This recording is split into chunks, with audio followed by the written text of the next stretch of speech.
Troisième savoir-faire illustré, donc on connaît maintenant un point et un vecteur directeur de la droite et il faut trouver une équation cartésienne.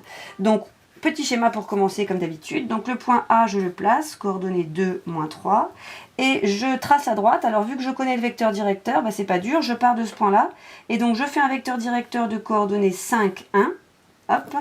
Et donc là, ici, je sais que ma droite, déjà, voici son tracé. Hein, ça va donc être le vecteur U qui va de là jusqu'à là.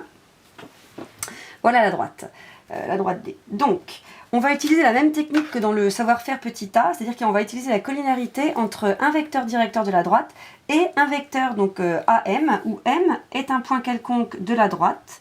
C'est pareil, donc de coordonnées x, y.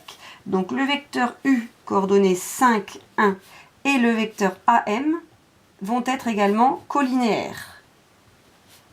Ils sont collinéaires.